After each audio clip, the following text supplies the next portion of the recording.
Bapak Ibu sekalian yang sudah berkenan hadir di kuliah umum pada siang hari ini. Sesuai jadwal kita mulai pukul 13.30. Sembari menunggu yang lain, saya akan memberikan pembukaan dulu ya.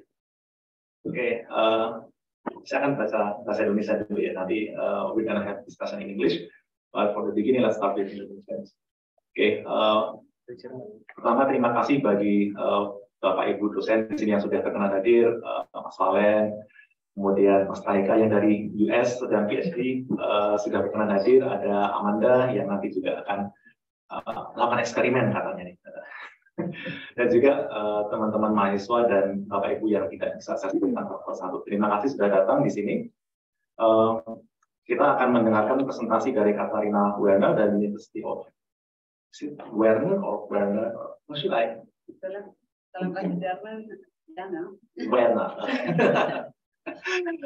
Dengan Katharina Werner dari Passau University di Jerman. She can speak Indonesian fluently, but I think to make sure that everyone, including me and Katharina, to be able to experience this event fully, then I'm gonna starting from now, I'm gonna speak in English. Tapi kalau misalkan nanti ada pertanyaan pada saat tanya jawab, Anda nggak yakin dengan bahasa Inggris Anda boleh tanya pakai bahasa Indonesia, nanti saya akan bantu terjemahkan atau ya membantu untuk memparafrasekan pertanyaannya. Okay. So I think before I'm asking Katharina to present her presentation, I would like to give like some backgrounds on her. I think the first time we met was in 2017 when I was doing my PhD at RMIT University, so it's been like 5 years ago. She came to RMIT as a postdoctoral fellow, mistaken. And then during her time in Melbourne, we also arranged like a Indonesian workshop meeting at the time with Indonesians in Melbourne. And that's the first time we met, and we meet again last week, 2 weeks ago, where we did some experiments in the lab. Probably some of you also participated in the event. So I think it's going to be interesting to see like her experience in presenting, in doing research in experimental economics and behavioral economics. Katharina completed her PhD in economics in 2016 from University of Passau. Her supervisor was Professor Johann Lambsdorff. If you are not familiar with that name, he is the person who created the corruption perception index. So he's a big well-known professor in Germany, and Katharina was his PhD student at the time. She also completed a lot of degrees here. I can see like 2 bachelor degree, 1 master degree, 2 master's degree, and a lot of experiences as academicians. She also, after visiting RMIT, she also visited University of California in San Diego to do her postdoctoral fellow there. Her research interest, which you're going to see later in this presentation, lies on is on experimental economics, behavioral economics, and also on the on conflict, on violence. And she also presented. She's going to presenting cases from Indonesia. So she's doing experiment in Indonesia on conflict, which is like what I did on my PhD. And yeah. When I'm looking at her CV, it's pretty impressive. Yeah. She do a lot of things concurrently, and she also has a lot of experience in doing research. And she also did she also teach at the graduate level on experimental economics. So I think she is one of the best person that we can have today to learn about experimental economics. So without further ado, I'm going to give the opportunity to Katharina to present her findings or her insights on experimental and behavioral economics in the next 45 minutes. Okay, the time is yours.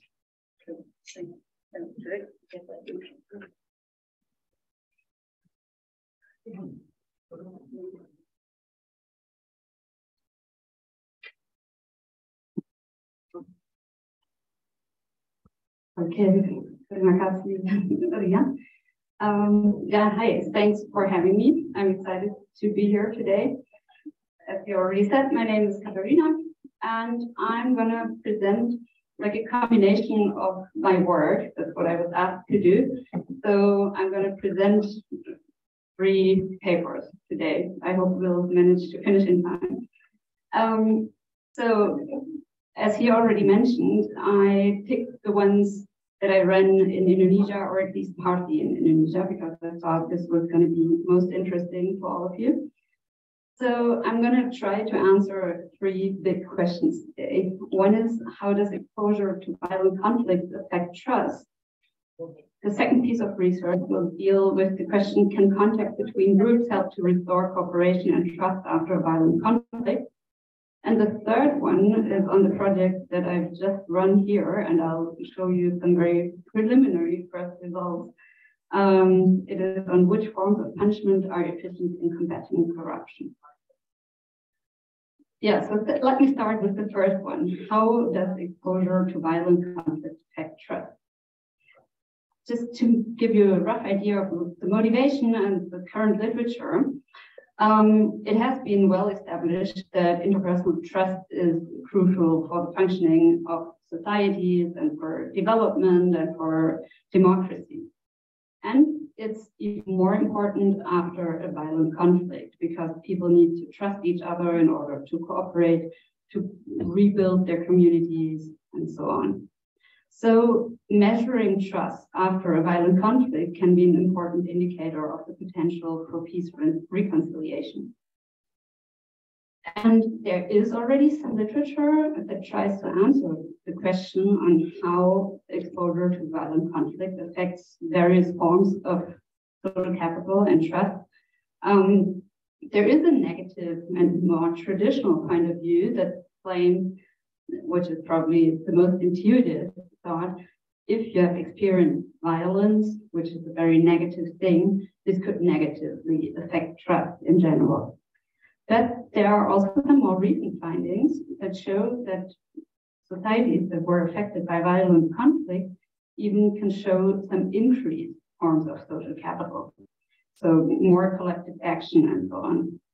And then there's some literature that shows that there might be some parochialism, which means people, after experiencing violent conflict, treat members of their own group differently from members of other groups. This can be in the form of discrimination towards out-group members or in-group favoritism. But there is this evidence as well. So it seems like there's a conflict even within the literature on conflict, on how exposure to conflict affects behavior. The problem is, in my opinion at least, that in order to answer the question how exactly exposure to violence affects pro-social behavior towards in-group and out-group members, there are 2 dimensions that need to be taken into account. And most of the current literature only looks at one of these 2 dimensions. So there is a group of literature that looks at how exposure to violent conflict affects behavior towards the in-group and the out-group. But this literature just takes the conflict as granted and doesn't look at varying levels of conflict exposure or various forms of conflict exposure. And then there's literature that looks at different levels of individual conflict exposure, but they just look at behavior in general and not differentiate between behavior towards members of the own group and of the other group. So this is the gap in the research. And there are only very few studies that look at both aspects. Rian has one of them, even though it's not on track, but on spiteful behavior. And there is nothing on trust. And this is where our guest comes in, which is joint work with Ahmed Ghali, also one of our former colleagues from RMIT, who's now based in the Netherlands. So what we try to argue in this paper is that the direction of the effect depends on the form of exposure that people have. So the psychological literature shows that it might make a difference whether people were directly or indirectly exposed to conflict. What do we mean by this? Directly means somebody has personally experienced conflict. And this could have two forms of consequences. I mean, first of all, this person has experienced a lot of negative things, violence, destruction, death, and so on. So this could have a negative impact. At the same time, in situations like a conflict, but also if there are natural disasters, for example, the literature shows that people need to cooperate, they have to band together in a conflict in terms of mutual defense, collective coping, and so on. So it might be that they also make very positive experiences. People who are only indirectly exposed, this means they have not experienced something themselves, but they only heard about other people's experiences. So they do not have their personal accounts here. And the psychological literature suggests that this may lead to a feeling of an undetermined threat. They heard that a lot of negative things happen because reporting in the media or by other people is mostly negative on conflicts, but they cannot really distinguish friend from foe, and they were too far away from the conflict to get a good idea of what actually happened. This is why we hypothesize that those with indirect exposure will generally distrust other people, whereas direct exposure can have two forms of effects. People will probably ascribe all the positive things that happened to their in-group, either because they really experienced them with the in-group or because they believe that it was solely with the in-group. And at the same time, they will blame the out-group for all the negative things. So this will probably increase parochialism. So they will increase their trust towards in-group members and decrease trust towards out-group members.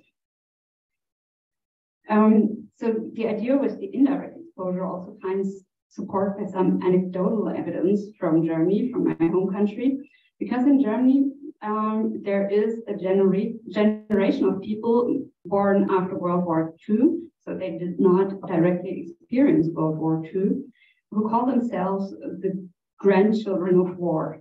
So they only have indirect account from their parents or grandparents, mainly parents, and they describe themselves as less trusting and less open to other people. So this could be some anecdotal evidence for what we try to examine in this project. And in this project, we combine evidence from experiments that I ran in Indonesia and different surveys. So let me first talk about the experiment. I'm not sure how many of you are familiar with the trust game. It's a common game in behavioral economics to measure trust. I'll briefly explain how it works. So subjects that take part in the experiment are always matched into pairs. And the first person, here depicted in blue, the so-called truster, receives an endowment. In this case, the truster received 30,000 rupiah, and the other person, the trustee, also received 30,000 rupiah. And so the truster can decide how much of this endowment he or she wants to transfer to the trustee. And every amount that will be transferred will be tripled by the experimenter before the trustee receives it. And then in the next step, the trustee can decide how much to send back to the truster. So the idea is, if you think from the perspective of a Homo economicus, the trustee wouldn't have any incentive to return anything, and the truster would anticipate this and therefore not spend anything in the first place. But both can benefit if the truster sends as much as possible, because the amount sent by the truster will be tripled. But in order to do so, the truster needs to trust the trustee that the trustee will return a sufficient amount. And that's why the amount the trustor sends is a measure of trust. So we played this game and we implemented 3 treatments. So we randomly assigned our participants to do different variants of the game in which they were either interacting with an in-group member, with an out-group member, or with a neutral person, which means a person of whom they didn't know the group affiliation. So in-group and out-group, we mainly use religion, but we also had some ethnicity treatments. And for religion, we used the university affiliation. So we played it at the Universität Indonesia Maluku and the Institut Agama Islam Negeri, both in Ambon, and just use the university affiliation as an indicator of their religion. We had pre-tested this, and everybody told us, we asked, what would you think of a person that is affiliated to this university? And they said, everybody said, yeah, this person would be Christian or this would be Muslim. Because we didn't want to make it too explicit. We didn't want to ask them how much would you send to a Muslim, but make it a little bit more subtle. For the neutral affiliation, group affiliation, we also wanted to give them some piece of information about the other person, because otherwise the effect could just be driven by the fact that I have information about another person or not. So we just gave them possibly or probably irrelevant information, namely whether the other person preferred drinking coffee or tea or preferred eating tofu or tempeh. So how did we do this? This experiment was run pen and paper based. This was back in 2013. So we made them fill in a short questionnaire before the start of the experiment. So what you can see here is the English translation. Sorry, I could have put the Indonesian version here. Yeah. So we asked them in the first question about their university affiliation. We deliberately also put Unpati there, a mixed faith university where we didn't run experiments, but we just didn't want to make it too obvious that this was about religious affiliation. Then the coffee, tea, tofu, tempeh question. And we asked about local language skills because some people claim that the conflict in Ambon was not only a religious one, but initially also had an ethnic dimension between autochthonous groups that had always lived there and groups that migrated there or migrated there in the transmigration program. And then in the game, we used a stencil with cutout holes where the respective treatment information was located to copy the handwritten crosses right on the counterpart's game sheet so that they really saw the handwritten crosses of the other person. Okay, let's turn to the result. This is the amount sent by the trustor, our measure of trust in the 3 treatments, blue for in-group, red for out-group, and green for neutral subject. And you can see that there are no differences on average. So in first place, our treatments don't have any effect if we don't take conflict exposure into account. If we then divide our sample by different forms of conflict exposure, on the left side, those who don't report any conflict exposure, in the middle, those who reported in the post-experimental questionnaire that some of their friends had made conflict experiences, and then on the right-hand side, those who reported direct exposure, personal experiences. You can first of all see that within the group of non-exposed subjects, there are no treatment differences, and within the group of indirectly exposed subjects, there are also no treatment differences. But indirectly exposed subjects are significantly less trusting on average than those without conflict exposure. And you can see on the right side that for those who are directly exposed, there is a huge gap between trust in in-group members and in out-group members, which is what we had hypothesized. So this finding could, of course, be something unique to Ambon and the conflict there. So we set out to look at whether we would find this also in other places in the world, and that's where we use survey evidence. So we use 3 different survey data sets here, and I'll just briefly explain the differences. There's one so-called social well-being survey in Asia, which has the advantage that it is the only survey data set that I'm aware that provides individual level measures of conflict exposure. But it doesn't have information on in-group and out-group trust. So we use principal components analysis because they use different trust questions, and we classify it as in-group trust if they state how much they trust family members, friends, and neighbors, and as out-group trust how much they trust strangers. For the World Value Survey, we neither have measures of conflict exposure nor on out-group, in-group and out-group trust. So I'll show you on the next slide what we did there. And then the World Value Survey has the advantage of being a global data set and covering many countries. And then we also use the Afrobarometer, which focuses on Africa. And this survey data set has the advantage that they explicitly ask for trust in members of the own and the other ethnic group. That they do not have measures of exposure. So we combine this data set with a conflict data set and classify those as having indirect exposure who reside in a country that has experienced conflict, but they live in a region that was affected, but not in exactly the location that was affected. So we use spatial variation here, and we classify those as directly exposed who live in the district that was affected. For the World Value Survey, as I said, we don't have measures on exposure either, and here we use temporal variation. So we use birth cohorts as proxies.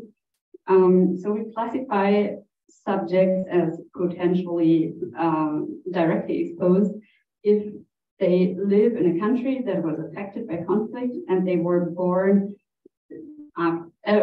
before the conflict started, so they can have at least experienced the conflict. And we classify those as potentially indirectly exposed who were born only after the conflict had finished, so they can definitely not have direct exposure. And for in-group and out-group measures, we again use principal components analysis, and the measures are very similar to the social well-being survey. And the nice thing is, across all these data sets, we find results that are pretty consistent with the experiment. So this is regarding hypothesis 1. You see always in blue the trust levels of those who have indirect exposure, and in red of those who have direct exposure. And with all these different data sets and different measures and approaches, we always find, well, it's insignificant for the social well-being survey, but for all the others, we find a significant gap such that indirectly exposed subjects are less trusting than those who have direct exposure. And looking at parochialism, so here you see trust in out-group members in blue and trust in in-group members in red, and you can see that so this is only among directly exposed, that there is a high degree of this is the difference. Sorry, we had another graph there initially. So this is the difference between in-group and out-group trust. So the measure of parochialism for directly and indirectly exposed, and you can see that those with direct exposure are much more parochial than those with indirect exposure. Yeah, so to conclude for this paper, we can see that indirect exposure reduces average trust, whereas direct exposure is related to higher in-group trust and lower out-group trust, so increased parochialism. And this parochialism not only increases with the directness of exposure, but also, which I didn't show here due to time restraint, but also with the intensity of conflict, which also corroborates our finding that it is really driven by conflict exposure. So these results help to explain these seemingly contradictory findings in the literature, because the literature can be sorted among these dimensions. And as a policy implication, we can state that most interventions after violent conflict focus on those regions and people who were directly affected. But here we can see that conflicts also have a large impact on indirectly exposed people, who often make up a much higher share of the population. So these people should not be ignored when designing interventions. Yeah, this was on the first paper. Should we take questions on the go or like in the end? Okay. Good, so I'll continue with the second one, also in conflict. And here we try to go one step further and answer the question, can contact between groups help to restore cooperation and trust after a violent conflict? So I've already shown you in the previous presentation that there are many studies that focus on the question how experiencing conflict affects various forms of social capital. But there is very little evidence so far on what type of interventions can help after a violent conflict to restore trust and cooperation. So in practice, there are a lot of encounter programs in place, which put people together and make them meet. This is based on the famous contact hypothesis by Alford, and they believe that this will help to reestablish social capital and to increase empathy and so on. So usually they take various forms or often a combination of several forms. There are intercommunity programs, which are often cultural events or sports events where people just meet and have a good time together. Then there are truth and reconciliation programs that focus on talking about what happened in order to induce psychological healing. And then there are community-driven development and reconstruction programs in which people often collaborate on something to reach a joint goal. And given that a lot of money is spent on these programs, it is quite surprising that there is hardly any evidence or hardly any clear evidence on their efficacy. So there are some studies, but in most of these studies, people self-selected into the program and there are no clear treatments. So it is hard to establish causal evidence. And this is where our paper comes in, which is joint work with Sri Huntua from now the University of Tasmania, who was Adrian's PhD supervisor. So what we do here is we run an experiment in Indonesia in 2 cities. To you, I don't have to explain that much about these cities. So we picked 2 cities that both have a relatively high share of Christian. It's not perfectly the same. So we went to Ambon and to Salatiga. I know Ambon is in Maluku, Salatiga is in Java, so there might also be other differences, but these were the best 2 cities we could get with high shares of Christians, and one with a history of conflict between Muslims and Christians, and the other one without. So we ran an experiment with 1,350 participants. So this experiment was computer-based, and we again randomly assigned our subjects to different treatments to measure causal effects of what we varied in the treatment. So the treatments all dealt with contact and the form of contact. So we had a baseline without any contact between the groups, and then different treatments with various forms of contact. We did this we again ran the experiment at Christian and Muslim universities, where people at least stated that they have little contact with the outgroup. Of course, not none, but it was still clear that they do not tend to interact all the time with people of the other faith. And we implemented the treatment, the contact, computer-based. So they were able to chat with one another in groups of 6, 3 Christians and 3 Muslims, just via a computerized chat. Of course, this is not the same as meeting in person, but it has the advantage that what we find is purely based on the contact they have and not on gender effects, physical appearance, the tone of the voice, whatever, but just on the content they wrote. And I mean, we can argue that young people nowadays are used to communicate via chat. So I think this should be fine. And in these 3 treatments, we had the first one, which we call the free chat, in which we just told them, you have 8 minutes to chat, and we didn't tell them anything about the content of the chat. In the second treatment that we call history, we asked them to talk about the history of inter-religious conflict. In Ambon, we said in the Maluku region, in Salatiga, we said in Indonesia, and about their related experiences and emotions. And in the third treatment, the so-called joint project, we made them work together on a joint task and achieve a common goal.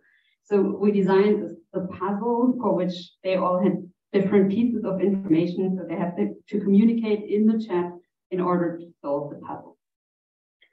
And after these treatments, the rest of the game was the same for everybody. We measured cooperation in a multi-level public goods game. I'm not going to go into detail here, but it's like a public goods game, but we can measure how much they are willing to contribute once members of the other group are present in the group. And we also measured trust in the trust game that I had explained in the previous article. And then they filled in a post-experimental questionnaire on their conflict experience, out-group contact, and so on, and demographics as well. So we hypothesized, based on the literature, first of all, that contact in general would increase cooperation, so that all of our treatments would have a positive effect. And based on what is done in practice and what the literature claims, that talking about the conflict would work better than just talking about anything, and that working towards a common goal in the joint project would work better than just talking about anything.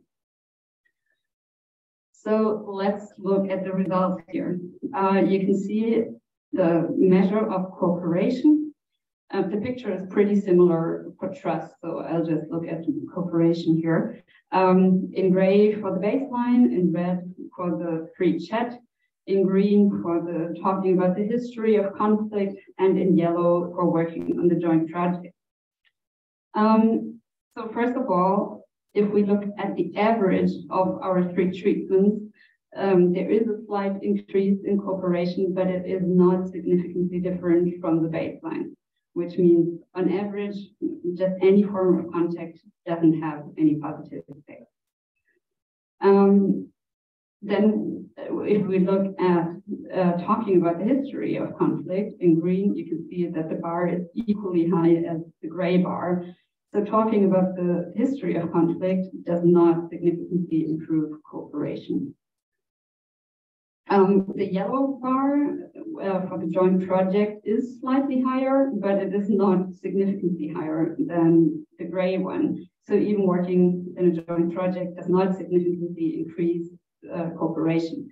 But to our surprise and contrary to our hypothesis, what worked best by far was just the free chat, in which we didn't tell them anything about content. The pattern is pretty much the same for Salatiga and Ambon, with the only difference that in Ambon, the level of cooperation in general is much lower than in Salatiga, but it's also the free chat works best, and yeah, no other treatment differences. So this was quite surprising to us, and we tried to answer the question, why did the free chat work better than the other treatments? So what we're briefly going to look into is what was written in the chats and do some computerized sentiment analysis and look at self-reported attitudes. So for the sentiment analysis, I don't know whether you've heard about it, there are dictionaries that assign sentiment scores to words. And these can be positive or negative or zero, depending on how much and what type of sentiment are in general attached to the word. This is very rough, but here you can see like all the words that were written. And first of all, what you can see is that the spikes are much larger and the amplitude is much wider in the free chat and in the history treatment than in the joint project. So apparently working on the joint project included very little sentiment, whereas in the free chat, it's mainly positive spikes, and in the history treatment, we have both. So they talked about positive things, but also about negative things, which makes sense when talking about conflict, I guess. And we had some questions on self-reported attitudes in the post-experimental questionnaire. So the theory, the literature claims that contract between groups would help to increase empathy because you can more easily put yourself in the shoes of another person, and it increases positive attitudes of the other group by reducing prejudice. So let's look at self-reported empathy first. We can see here that both the free chat and the talking about history treatment indeed work to increase empathy, whereas working on the joint project did not have any effect. If we look at this separately by cities, we can see that in Salatiga, that didn't have a conflict, the free chat helped to increase empathy, whereas in Ambon, it was indeed talking about the conflict that increased empathy. So keep this in mind. We'll look at it in 2 slides again.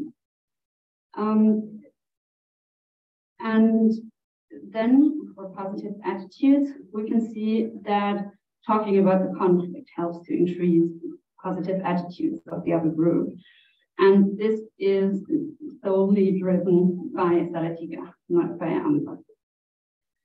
So what did they write in the chats that caused these effects? And of course, we cannot go through all the chats here. So what you can see here are lists of words that are, so we assign scores that are more salient in one city as opposed to the other, so that are more frequent and therefore stick out. And you can see, first of all, that in free chat in Salatiga, they talked about founding a business together, having fun, about girls, about the heat. They were laughing, giggling, exchanged song types and so on. So they seemed to be having a good time. In Ambon, this was a little bit more usual. It was more about at which university they study, what major they do, how their studies are going, and so on.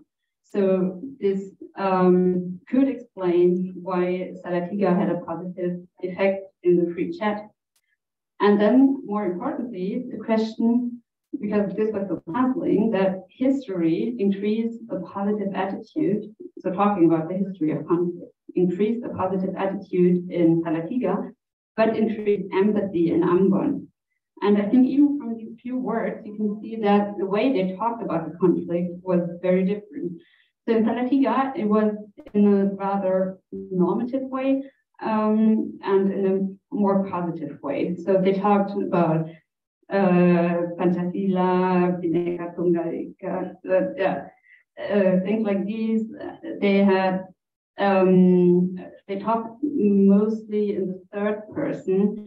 So it was very normative. They talked about tolerance, diversity, and so on.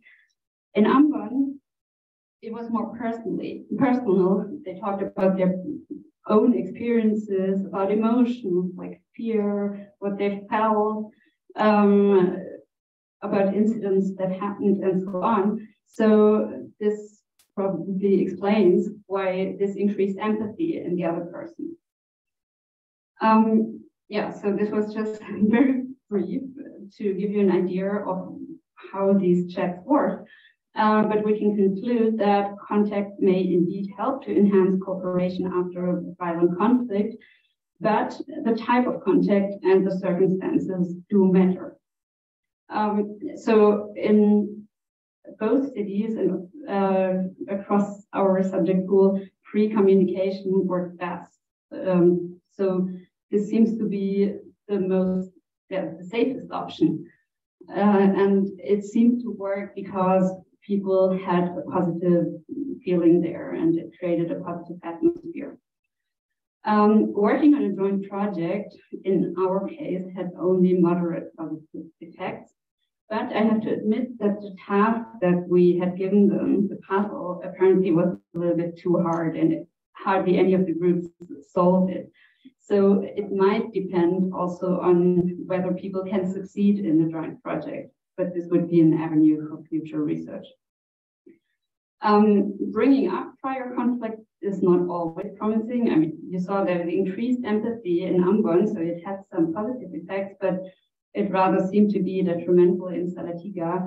So maybe in more peaceful regions, it's not so good to talk too much about conflict, which might relate to the finding from the previous paper about indirect exposure. And if this is made salient again, maybe this is not the best idea. So we can conclude that interventions in a post-conflict environment need to be carefully planned and that you really have to look at the circumstances and the type of conflict that has happened. Okay, this was the second article. Let's turn to a completely different topic, the topic of corruption. So in this paper, we try to examine which forms of punishment are efficient in combating corruption. I assume, coming from Indonesia, I don't really need to tell you that corruption can have a lot of negative consequences on the economy, on growth and development, and so on. And a major reason is because corruption distorts political and administrative decisions. In the literature and also in practice, there are suggested different forms of punishment and deterrence. So this is still the major way to fight corruption. The United Nations Convention on Anti-Corruption also suggests various forms of punishment, but there is little evidence so far on which form of punishment can work best.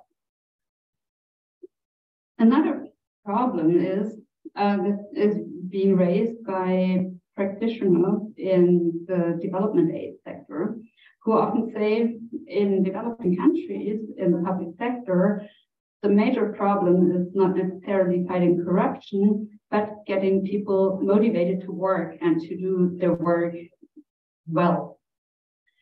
And the organizational literature shows that there are different sources from which people can draw their intrinsic motivation. This can be, if it's about corruption or the opposite, about honesty. This can be intrinsic honesty and the aim to do something good and morally, something moral. But it can also be based on having an interesting task that you enjoy. It can be caused by feeling a sense of meaningfulness. So if you think what you do is important, and if people are granted autonomy in their decisions, this can help to increase intrinsic motivation. And in particular, the last point is important for this because anti-corruption is sometimes being criticized because it's often done by deterrence, which means monitoring people and imposing punishment. And this could crowd out intrinsic motivation. Because, first of all, such extrinsic incentives limit people's autonomy and signal distrust. So public officials might feel less autonomous and be distrusted and therefore reduce their intrinsic motivation. And this could also tempt them to do their duty just by the book and limit their effort to a minimum. So in this case, fighting corruption would be detrimental to public official performance and therefore to welfare. And this is what we try to examine in the study, which is joint work with my supervisor, who is the one who created the Corruption Perceptions Index, and my colleague Kevin, both at the University of Passau. So we try to answer the questions. First of all, how relevant are intrinsic motivation versus corruption for public sector performance? And then if we induce punishment, is there indeed a crowding out effect? And in total, which forms of punishment work best to deter corruption and at the same time maximize performance? So we ran an experiment in order to answer this question. So far, we've run it in Germany, in the University of Passau lab, and in Kassel, another city in Germany. Before coming here, I was in Bogota in Colombia, and I've just finished on Monday running it here at UGM, thanks to Rian and his team. Yeah. So as I said, these results will be very preliminary and very new. So in our game that I will explain on the next slides, we have two roles, an estimator and an auditor. So the auditor is meant to model a public official that can provide a service or a license, and the estimator could be a private person or a business person who wants to receive that license. And the game that I'm going to explain is repeated across 16 rounds, and in each round they are interacting with another person, but they always keep their role. So as I already mentioned, we've run it at various places already, and there are more to come. And we try to keep everything exactly the same in all the locations to make the results comparable. So the game consists of 3 stages. In the first stage, the transfer stage, the estimator receives an endowment of 20 experimental currency units, we call it Thaler in German, and proposes a transfer between 0 and 20 currency units to the auditor. So this could be seen as something like an attempt to bribe, but we don't call it bribe or anything. We just word it very neutrally as a transfer. The auditor can accept or reject this transfer. If the auditor accepts, the transfer is implemented as suggested. And if the auditor rejects, the auditor automatically receives 8 currency units and the estimator keeps 12. So the auditor can, at least has the possibility to reject it and still earn some money. Yeah, for example, if the auditor perceives this as a bribe and doesn't want to be bribed. In the second stage, which is about obtaining the license, the estimator sees a picture for 6 seconds. So you can see an example here. For each of the 16 rounds, there was a different picture, always with objects on it. And the task was to look at it for 6 seconds and then guess how many objects there are in the picture. The auditor, at the same time, sees the same picture, but for 30 seconds. So can get a much more precise impression of how many objects there are, and is then asked to decide whether the estimator's guess was good enough to deserve the prize. And the prize is worth 20 currency units. And the rule is to award the prize if the estimator's guess only deviates by a maximum of 5 from what the auditor believes to be the true number of objects. So the auditor in these 30 seconds can get a quite precise estimate, but not 100% precise, because you can always count in 30 seconds, but it's hard to count, so you could always have miscounted. And this gives the auditor some discretionary power and some leeway to decide whether the estimator should deserve the prize or not. And then in the third stage, the review stage, there can be a review. So with a 25% probability, such a review is conducted automatically but both the auditor and the estimator always have the chance to request the review, which means they pay $1, one currency unit, and then it is definitely conducted. And if the review takes place, it states two things. First of all, for the first stage, whether a transfer greater than 8 was offered and accepted. And for the second stage, whether an inspector would have awarded the prize or not. The inspector is not a part of the game, but we use data from a pilot study that we did, in which we asked participants, they had 30 seconds, like the auditors do, and we asked them to guess the number of objects. And then we compare their guesses, so we pick one randomly and compare the guess to the estimator's guess and see whether the inspector would have awarded the prize or not. Yeah, as in any experiment, we implement different treatments here. So the entire game is always exactly the same, except for these treatment differences. And here we compare the most popular methods of combating corruption. So we have a baseline in which there is no punishment. So the review takes place, or can take place, but all the information is only informative, but there are no consequences of the review. In the treatment punish offer, we test the effect of punishing a person for offering a bribe. So in this case, 8 currency units are deducted from the estimator's earnings if the estimator offered a transfer larger than 8. In the treatment abuse of function, we punish the auditor if the inspector decided differently. So if the auditor took a wrong decision.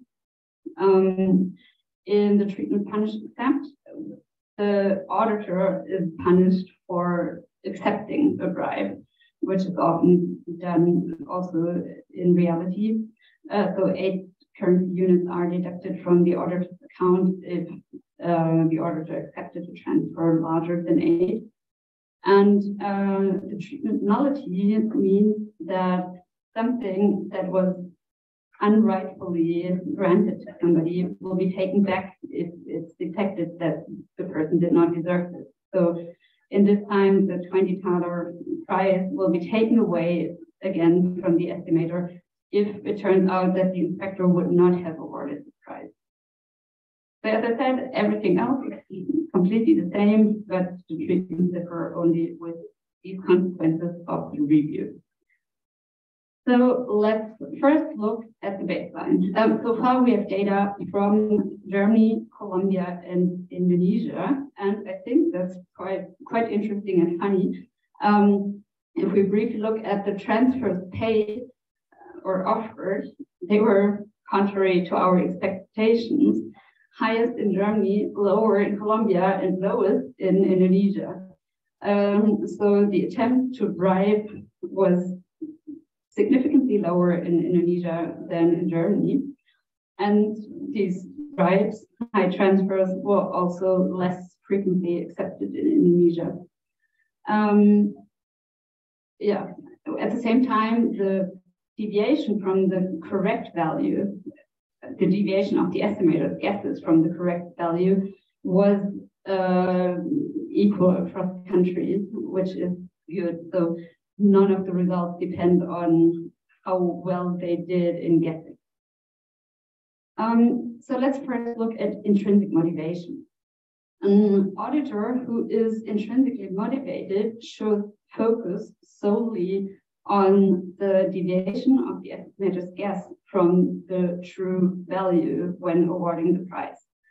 And of course, as I already pointed out, the auditors can also not count perfectly, so there is some error in it. If they were able to perfectly estimate, and if they were completely intrinsically motivated, the curves should look like this. They should always award the prize when the deviation from the correct value is smaller or equal to 5, and never awarded when it is larger than 5. And as you can see, in all countries, the curve is pretty much downward sloping. So the deviation has a huge impact. So if somebody did not care at all about the duty or was not motivated at all, the curve would be flat. Like here, this would be a person that would just randomly decide and not look at the deviation. So we can see, yes, it seems to have, intrinsic motivation seems to have some impact. If we look at corruption, an auditor that is driven by corrupt reciprocity would be willing to award the prize more often when receiving a high transfer and less often when receiving a low transfer. But of course, it also, awarding the transfer also depends on the deviation from the correct value. So what we have here on the y-axis is what type of error an auditor made. So an auditor that decided correctly has an error of 0. If an auditor made a type 2 error, which means the auditor did not award the prize to a person who would have deserved it, the value is negative. And if he made a type 1 error, which means he awarded the prize to a person who should not have been awarded it, it's a type 1 error. And you can see with increasing transfers, at least in Germany and Colombia, type 2 errors become less frequent and type 1 errors become more frequent. So the more the auditor receives, the more willing he is to award the prize, even if the estimator did not deserve it. And if transfers are very low, this could be a form of extortion, because in particular in Colombia, you can see that very well. They are much more, they tend to do much more type 2 errors, which means they don't award the prize to a person who would have deserved it. So this could mean they try to extort the person to pay a higher transfer in the next round. I'm not going to bore you with regressions here, but we can find exactly this in regression, that we have a downward sloping curve and highly significant for the deviation. So we have a strong impact of intrinsic motivation. And we do have a strong and positive impact of transfers. So this means there is corrupt reciprocity in Colombia and in Germany, but we don't see this in Indonesia. This was really surprising to me. Maybe the education here is very good and people know that corruption is a bad thing and are more aware of this, and it's more salient than in the other two countries. I don't know. Yeah, so how do our punishment treatments affect the behavior? So let's first look at offered transfers. I mean, this is now, of course, a lot of bars you can see. But first of all, you can see, as I already pointed out in the beginning of the results section, that on average, transfers in Indonesia are way lower than, for example, in Germany, which was surprising to me. And when it comes to treatment effects, we can see that most of our treatments do not significantly change the amount that was offered, except for when punishing offering a transfer, but this only worked in Germany and not in the other two countries. Maybe because the levels of transfers were already lower, or maybe Germans are more sensitive when it comes to reacting to punishment. I don't know. If we look at the acceptance of transfers, we can again see that it's lower in Indonesia than in the other two countries. And we can see that both in Germany and in Colombia, the punishing the offering of a high transfer and punishing the acceptance of a high transfer served to reduce the acceptance. In Colombia, declaring undeserved prize null even increased the acceptance of high transfers. I don't know why. And in Indonesia, it was only punishing. Oh no, it was not. Yeah, it was punishing the offering of a transfer that reduced the acceptance, not the offering, but the acceptance. This is also very interesting. It could imply something that I'm going to pick up in the end. A theory called expressive law, that if there is a law or a rule in place, it also conveys the social norm and what is expected to be appropriate. So maybe this was a signal for people here that offering a large transfer would not be appropriate. And also declaring a contract null worked well here. Yeah, we do not find any crowding out, neither in Germany nor in Colombia. So the impact of the deviation from the correct value on the decision to award the prize either becomes stronger or stays equally strong, but there is no crowding out. In Indonesia, this is the same, but what happens in Indonesia, what I find quite interesting is that while the transfer does not have any significant impact in the baseline, it turns positive and significant in some of the treatments, in particular in abuse of function, which is punishing the auditor for making a wrong decision, and in punish accept, which means punishing the auditor for accepting a bribe. So it seems like Indonesian auditors are very reluctant to this type of monitoring. And this could also be some kind of crowding out effect, because they do not they do not base their decision on the transfer in the baseline, but once they are punished and monitored, they start to put more weight on the transfer. So this is really interesting. But overall, how do our treatments affect public officials' performance? They can, as I already mentioned, make two types of error. A type 1 error means awarding the prize to a person who would not have deserved it, and we see hardly any treatment effects here. So in Indonesia, punishing the offering of prize reduces type 1 errors. We see more for type 2 errors, which is probably because in Germany and Colombia, we had more extortion than bribery and more type 2 errors initially. So we can see that punishing the abuse of function and declaring a contract null in both countries served to decrease type 2 errors.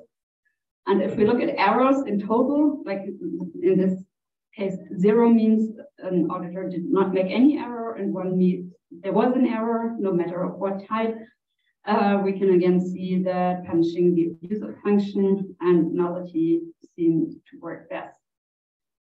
This is both driven by Germany and Colombia and does not apply to Indonesia. But if we pool our results from the 3 countries and just look at what works best on average, it's again, the abuse of function and nullity that work. So let me conclude. In Colombia and in Germany, we find more extortion than bribery. So auditors tend to withhold the prize from a person that would deserve it, probably to get higher transfers in the future. We do not see this in Indonesia. Intrinsic motivation is in general much more relevant for the performance of the auditors than corrupt reciprocity. And punishing the abuse of function and nullity work best, in particular if there is extortion, which again draws on the findings from Germany and Colombia. And we do not see any crowding out effect of punishment in those 2 countries. In Indonesia, interestingly, corrupt reciprocity increases whenever the auditor is punished. So they still put a lot of weight on the deviation. So it's not that a clear crowding out effect because they still fulfill their task, but they also start taking the transfer into account, which they didn't do before. So as I briefly mentioned, our results might support, rather than a crowding out effect, they might support the theory of expressive law, which claims that laws are very informative, and apart from imposing sanctions and making people stick to something by monitoring them, they also convey a message about social norms and express society's condemnation of the prohibited conduct. Yeah, so that was it. We are still going to collect data in some more countries, so this project is still ongoing. Thanks a lot for your attention. I hope it wasn't too much information, and I'm happy to receive and answer all your questions. Thanks. Okay, let's give a round of applause. Okay, thank you, Katharina, for sharing your recent research, particularly latest one on Indonesia. I'm sure some of you here participate in the experiment. Now you know the result and what's all about. Okay, so I'm gonna open the session for question and answer. Lagi-lagi kalau Anda misalnya nggak yakin dengan bahasa Inggris, silakan tanya dalam bahasa Indonesia. Nanti saya akan coba terjemahkan. Katharina juga bisa bahasa Indonesia, Budi. So, okay, maybe I'm gonna open for the first two questions. Maybe please raise your hand if you want to ask something to Katharina. It can be about the research that she has done, but it can also be like in general, like how do you do experiments in the field or something like that. So, any questions from the audience?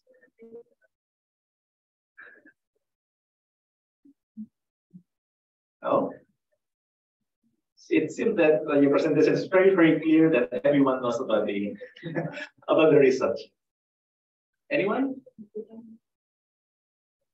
Okay, maybe while waiting for the participants to think about what's the question, I have some question that I want to ask you, Katharina.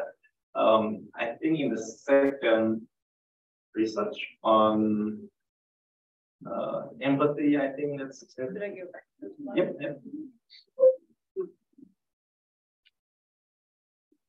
I think you provide like yeah, maybe you. It's taking it first, I think. Okay. So, do you want to ask the question first, and then I know which one? Yeah. So my question is on. I think when you listing out of the words, you put some on green, some on red. What does it mean? Okay. Oh.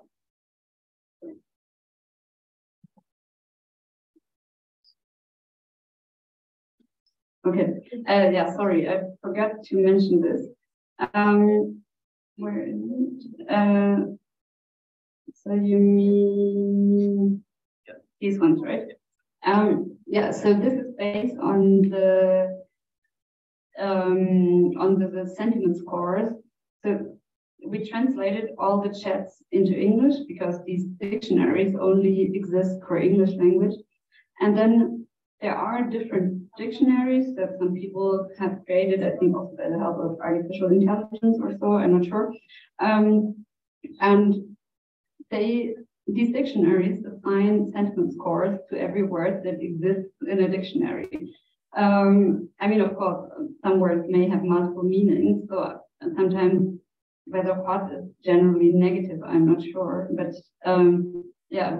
So if they're highlighted in green, it means they have a positive sentiment score, and if they're highlighted in red, it means they have a negative sentiment score. Good that you asked. Sorry that I forgot to say that. Yeah, in particular, I'm interested in that one word in red, which is I think economics. So it seems that economics, according to Bing, it's like it's negative. Is that it like it has negative sentiment? I have no clue why. I mean, I'm an economist as well, so. But maybe it is more about people having to save and thinking in economic terms. I don't know. To be honest, I'm not sure how exactly they assign these sentiment scores. It's maybe not the most reliable source, but this is good to give a rough overview in general. And I mean, I would not rely too much on scores for individual words, but if you look at these graphs, I mean, it becomes clear that over the course of the entire chat, you can see that there are differences in the sentiments that are expressed. Right, thank you. I think this is the first time that I saw this kind of analysis, sentiment analysis. So I think it's good that we saw something like it used in real research in economics. Okay, I think I've taken one share of the question here. So maybe anyone can help me with asking another questions. Anyone? Boleh pakai bahasa Indonesia, boleh bahasa Jawa juga boleh, silakan. Kalau bahasa Jawa saya nggak mengerti, tapi kalau bahasa Indonesia boleh. Yeah, I think we have one. Silakan. I will challenge myself to speak in English.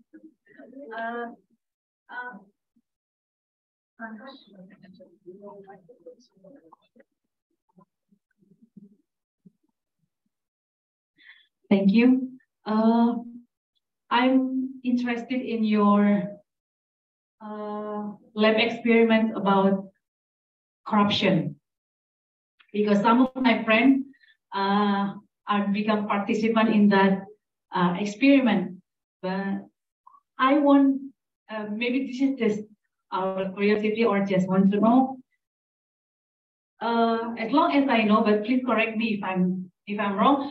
That the lab experiment mostly in the member of experiment is from graduate or undergraduate students, and then how these students represent the diversity of Indonesian people, because we are based on education. Mostly of Indonesian is just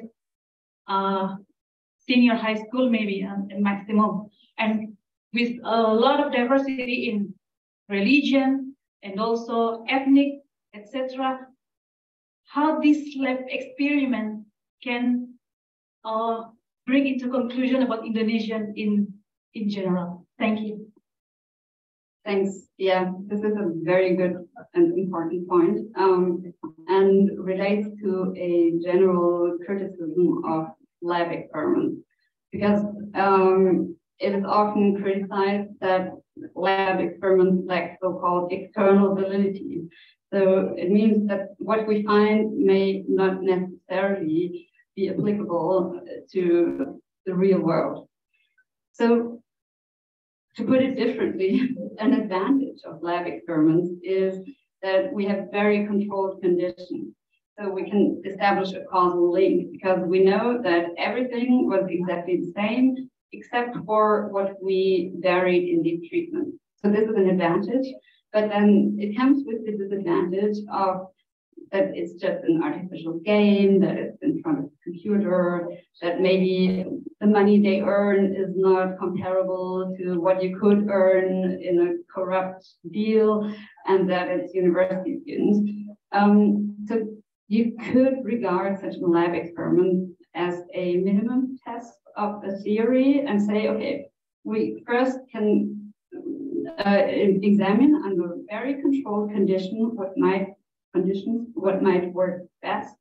And then we take this finding to the field and then add external validity by looking at it again in a field experiment where we may not have all this experimental control, but then the advantage of being more realistic. To defend our findings, maybe, so first of all, we did it with university students in all countries. So at least because cross-country comparison is always based on students. You could say, yeah, they only make up a small share of the society, but you could also say these are our future leaders, because these are highly educated, like young people who will probably have a strong impact in the future. But yeah, of course, it's only university students. The reason is that it's much, much easier to run something like this with university students because they are keen to earn the money, they have the time to do it, and they are capable of understanding the instruction, whereas it would be much harder to run it with farmers in a small village or something like that. Does it answer your question? Okay, thank you. Gracia from the Master of Science student. Anyone wanted to follow up to that question or have something else that you want to know about more? Or maybe I want to follow up from your question. Yeah. So yes, we agree that using students might constrain us in kind of generalizing our results, and that's why we have something like lab in the field experiment where we use non-students to as subjects in the experiment. But what do you think, or what's your experience of doing lab in the field, particularly in Salatiga and Ambon, which I think you're doing that lab in the field? Well, it was also with university students. Oh.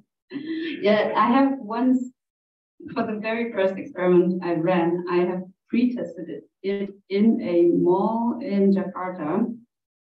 So I thought, I mean, if I would find people who would be willing and capable of participating, this would probably be the case in Jakarta. But it was so hard. I was there for an entire day and I found about 5 persons who were willing to participate because all of them thought that they were not educated enough to understand it, or even did not understand it, or some even said they were not able to read, and so on. So I realized how difficult it would be to truly do it in the field. I mean, of course, then the experimental design would have to be much, much simpler. So something like the corruption game we played here would just not be doable with normal people. So the way of designing an experiment as a real lab in the field experiment is very different. Thank you. Anyone has some questions, or maybe if you are currently doing your thesis and I don't know, kind of find it hard to do your with your current topic, then let's say you are interested in doing experiments, then you can ask Katharina here to ask like what's like the cutting edge, or what the kind of research that is really happening in the academic scene nowadays. You want to ask that, or you can ask something else? Anyone?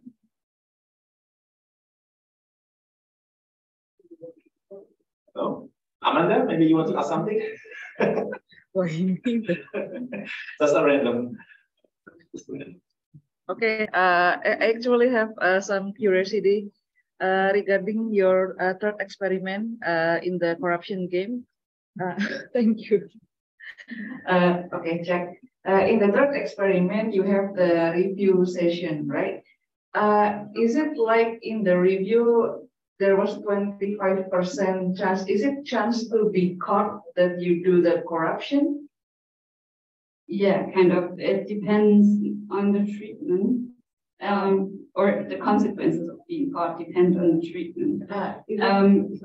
So, I mean, with a 25% chance, the review is conducted automatically, which models that in the real world, if you do something corrupt, even without anybody reporting you, there is a chance that this will be detected automatically.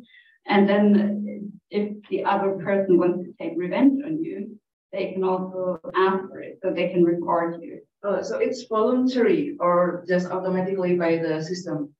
So the 25% are automatically by the system. So every round there is a random draw, and with 25% a review is conducted, and with 75% there is no review except the estimator or the auditor paid money to that's what I mean. So either the estimator and then the other one is the auditor, and they have to ask for the review, right?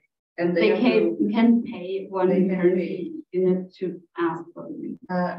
What I'm thinking is, if I am the one who conducted the corruption, I wouldn't want to do that, right? I mean, I do not want people to check whether the corruption happened or not. I want it to be hidden. So why is it not automatically audited by the system and they have to pay the money? That's what my curiosity about. I mean, it is automatically done by the system with a 25% chance, but there could be cases in which one of them wants to pay the money to conduct the review, to take revenge. So, for example, if the estimator believes that the auditor decided incorrectly in the treatment of use of function, the estimator would or might be willing to pay one currency unit to make the auditor get punished for taking the wrong decision. I mean, there won't be any benefit for the estimator, but it could be pure revenge. Or also, if the estimator paid a high transfer, hoping that the auditor would grant the award, and then the auditor doesn't do it, but the auditor did accept the high transfer, in the treatment punish accept, the estimator could ask for a review to make the auditor get punished for just taking this high transfer. Oh, okay. Okay, that's very interesting. Thank you, thank you. But I haven't recorded here in this presentation any results on their decision to ask for a review. And to be honest, I haven't even looked into those decisions yet because, as I said, I only finished collecting the data on Monday, and there wouldn't have been enough time to present all these results today anyway. So, yeah. Thank you, Amanda. It's a good interaction with the speaker. Right, anyone wanted to ask a question? No. So maybe my last question would be is a 25% probability of getting audited. Yeah. Some people would say that in reality, 25% is too much. I mean, if I'm a public official, I'm not deal with this kind of transactions or bribery like every day, and 25% seems to be too high for to be inspected. And I understand that when we're doing experiments, we want to see the effect of something. So we do not want to make it like just 1% possibility of getting inspected. But how do we deal with that, reality versus experiment? I mean, all of the parameters in the experiment are kind of artificial, right? Also, the $20 prize and up to 20 that can be paid as a transfer. So yes, maybe some of the findings within treatments could depend on such parameters. So maybe the intrinsic motivation would be lower if there was the lower probability of being detected. But I mean, in the baseline, having a review doesn't have any consequences. So this could induce maybe a negative feeling, shame or something like that, but nothing else because it's only a statement. In the other treatments, yes, that's true, but the 25% probability are equal across treatments. So if we find differences between treatments, they do not depend on this probability. It's true maybe that this is high, but we just wanted it to seem likely and also to happen from time to time. I believe, depending on the form of corruption maybe, but I think in a country like Germany, it might not even be that high, 25%, probably still too high, but probably here chances of being caught would be lower, I don't know. But yeah. As I said, it's an artificial parameter, like all the other parameters, that it shouldn't affect our treatment difference. Right, thank you. But remember that we in Indonesia, we transfer less than in Colombia, right? So we track less than people or participants in the other countries. All right, I think if we don't have any questions, then I will say, oh, we have one. Okay. Thank you. Minta tolong mic-nya.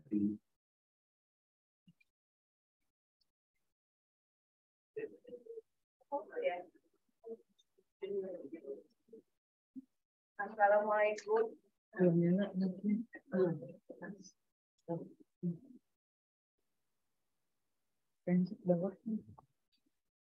Assalamualaikum warahmatullahi wabarakatuh. Maaf ya Pak Rian pakai bahasa Indonesia soalnya kurang paham. Ya, perkenalkan nama saya Lili Wardani Harahap dari Universitas 11 Maret. Kebetulan saya kan lagi lagi nyusun disertasi. Nah, jadi yang ingin saya tanyakan, riset eksperimen khususnya untuk akuntansi bagaimana? Soalnya kan pada umumnya eksperimen ini kan bentuknya ke lapangan atau laboratorium. Sementara kalau akuntansi kebanyakan pada umumnya itu data sekunder, bisa juga data primer. Tapi untuk membuat data primer kan kita harus membuat suatu kuesioner. Apakah kuesioner itu kita adopsi dari penelitian terdahulu atau kita buat kuesionernya kuasi dari riset yang mau kita buat. Nah, jadi skopnya untuk metode untuk untuk eksperimen bagaimana? Apa ini contoh penelitiannya? Itu yang mau saya tanyakan sama Miss. Kira-kira riset khusus akuntansi tapi dalam bentuk eksperimen bagaimana? Soalnya di akuntansi jarang menggunakan laboratorium. Pada umumnya itu data sekunder. Ada juga sih memang data primer, tapi data primernya masih mengambil kuesioner pada penelitian terdahulu apa kuesioner yang kita kuasikan. Ya, terima kasih. Oke, saya bukan ahli bidang akuntansi, tapi saya merasa sudah ada semakin banyak eksperimen di bidang akuntansi juga. Paling saya sudah membaca tentang beberapa. Coba cek di saya kira Journal of Experimental Finance, itu lebih ke arah finance daripada akuntansi, tapi saya kira juga kadang-kadang termasuk eksperimen tentang akuntansi. Jadi juga ada eksperimen dalam laboratorium, tapi masih jarang. Kalau untuk eksperimen, biasanya kalau yang mau kita kuesionernya bagaimana? Apakah kita adopsi dari penelitian terdahulu atau kita buat modifikasi tentang kuesionernya? Nah, maksud saya seperti itu. Ya, saya cuma mencari kata. Kalau sudah ada, kami menyebutnya standard games. Misalnya untuk kalau kita mau meneliti kepercayaan, trust, sudah ada trust game kan. Kalau mau kooperasi sudah ada public goods game. Kalau sudah ada, saya kira lebih baik atau lebih aman pakai yang sudah ada aja. Tapi kadang-kadang belum ada dan kita harus menjadi kreatif.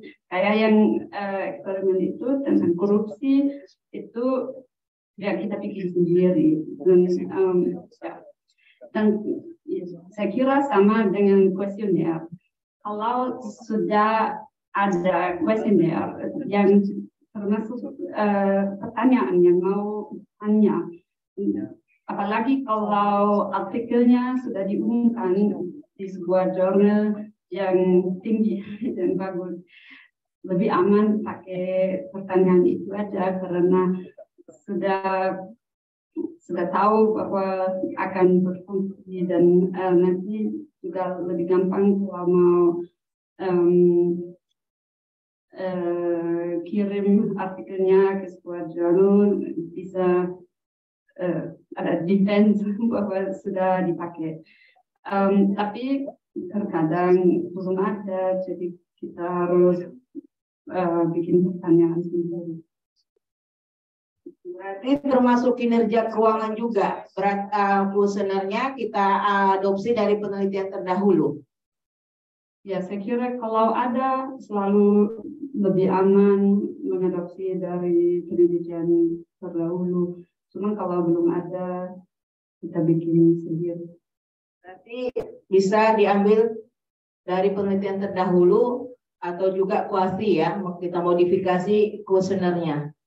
Kalau misalnya tidak ada, misalnya ada item-item yang belum ada pada penelitian terdahulu, baru kita melakukan kuasi untuk kuesioner pada riset kita.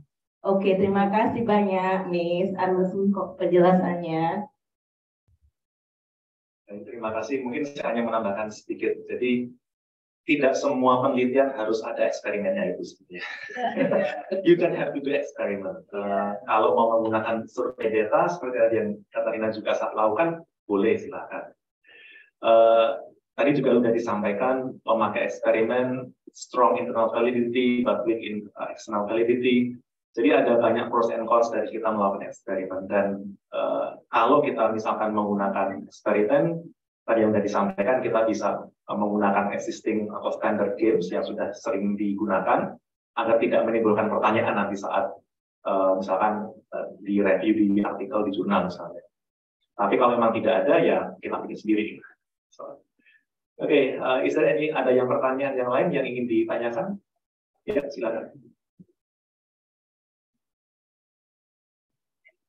Mikrofonnya hilang. Terima kasih atas kesempatannya. Sebelumnya saya berbahasa Indonesia. Kebetulan saya mahasiswa program Doktor Kepemimpinan dan Inovasi Kebijakan di UGM. Gitu. Jadi saya berencana juga membuat proposal disertasi. Topiknya itu disebutkan leadership ethics. Gitu. Kemudian metodenya juga eksperimen rencana. Kemudian subjeknya CFO, kebetulan saya dari akuntansi juga sebelumnya. Yang ingin saya tanyakan, kalau kita ingin dalam metode eksperimen, kalau kita ingin mengukur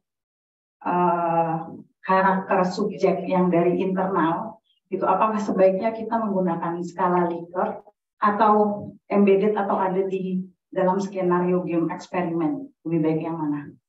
Oke, terima kasih. Saya kira itu susah untuk dibalas secara umumnya karena tergantung kasus. Kalau kami melakukan eksperimen, biasanya kami lebih tertarik pada perilaku rata-rata. Jadi tidak begitu tertarik pada sifat individual. Tapi untuk post experimental questionnaire, misalnya tentang conflict exposure atau apapun, kami juga tanya tentang sifat individual. Untuk itu saya sering pakai Likert scale. Apa yang lain?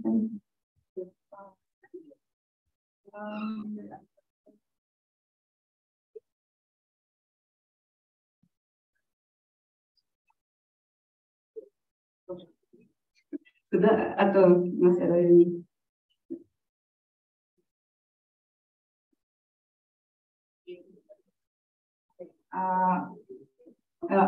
Mungkin contohnya, for example, untuk intrinsic motivation, salah satunya tadi kan ada intrinsic honesty. Honesty kan sometimes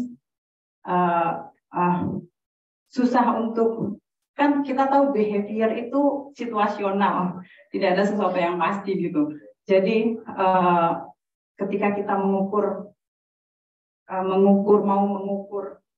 sesuatu yang ada dari dalam subjek, itu lebih baik menggunakan skala Likert atau atau keduanya atau kombinasi keduanya untuk gitu. Atau lebih baik di sekalian dirangkaikan dengan skenario game yang kita buat. Menurut saya, tapi itu mungkin hanya pendapat saya karena saya seorang eksperimentalis. Menurut saya kalau topiknya sesuatu yang sensitif, kayak motivasi atau terkait dengan moral, kalau apakah orang jujur atau enggak, anti korupsi atau apapun. Kalau topiknya sensitif, saya merasa lebih baik pakai eksperimen karena kita bisa melihat perilakunya dan tidak harus tanya. Karena kalau saya ditanyakan apakah kamu seorang sosial, saya akan bilang ya pasti saya seorang sosial. Tapi kalau saya dengan eksperimen memang harus menimbulkan uang untuk menunjukkan bahwa saya sosial. Mungkin saya kurang sosial daripada dalam pikiranku. Kan? Jadi saya merasa lebih pas mungkin pakai eksperimen. Tapi mungkin ide yang bagus juga untuk validasinya. Pada akhir juga ada pertanyaan tentang itu dan nanti bisa dibandingkan apakah cocok dengan yang dilakukan dalam eksperimen. Oke, terima kasih. Oke, ada lagi pertanyaan mungkin? Kalau tidak ada, saya rasa sudah cukup sekian. Thank you, Katharina, for being here, for presenting your research. Let's give another round of applause. And, thank a lot, everybody, for being here and for all your interesting questions. And thank you for, again, participating in this general lecture. I hope that's beneficial for you, memberikan informasi yang baru, yang baik buat kalian untuk membuat riset atau melakukan disertasi atau tesis. Dan kita ketemu di lain kesempatan. Terima kasih.